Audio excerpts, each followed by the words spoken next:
बच्चों, let's read the question. Prefix pyro is attached to the names A part As2O3, B S2O7 2 negative, C Sb2O5 and D H4As2O7। तो यहाँ से इस question में हमारा की कंसेप्ट क्या कहता है कि हमको आज यहाँ पर बात करनी है पायरो के बारे में। पायरो एक ऐसा वर्ड है जो आपका प्रीफिक्स होता है, मतलब नाम से पहले लगाया जाता है। और ये पायरो वर्ड एसिड में भी लग सकता है और नॉन एसिड्स में भी लगाया जा सकता है। अब देखो क्या करें, पहले मैं पायरो की डेफिनेशन आपको बाद में बताऊंगी, पहले इन सबका हम नेमिंग कर लें।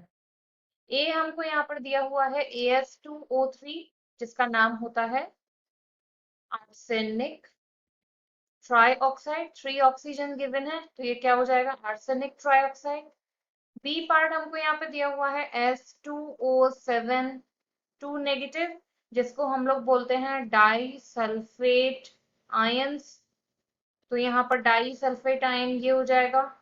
सी पार्ट हमसे यहाँ क्या कह रहा है Sb2O5, तो यहाँ पर Sb को हम बोलते हैं एंटीमनी, और एंटीमनी के साथ कितने ऑक्सीजन जुड़े हैं, 5।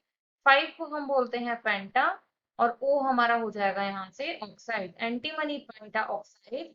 और डी पार्ट में हमसे क्या कह रहा है H4As2O7, तो ये हमारा यहाँ पर है डाई आर्सेनिक एसिड। अब देखो यहाँ पर ये 4 ऑप्शंस हमको दे दिए हैं, और अब हम बात करते हैं कि पायरो क्या होते हैं।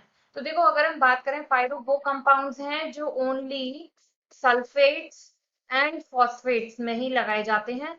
और सल्फेट्स और फॉस्फेट्स को जब हम हीट कर देते हैं, जब वहां से कुछ स्मॉल प्रोडक्ट्स जो है वहां से रिलीज हो जाते हैं, तो उसके बाद जो कंपाउंड बचता है वहां पर पायरो वर्ड यूज किया जाता है। अब यहाँ इन चारों में से हमको नहीं पता कि किसको किस में से हीट किया, किसका कौन सब्स्टिट्यूट बन के आया, लेकिन हम ये तो पता कर सकते हैं कि कौन में से सल्फेट्स हैं, कौन से फॉस्फेट्स हैं। पहले वाले में आर्सेनिक AS पूरा है, A और S अलग अलग नहीं होते, तो यहाँ पर आपका कोई सल्फेट नहीं है। सेकेंड वाले में आपका डाई सल्फेट आयन आपको दिख गया।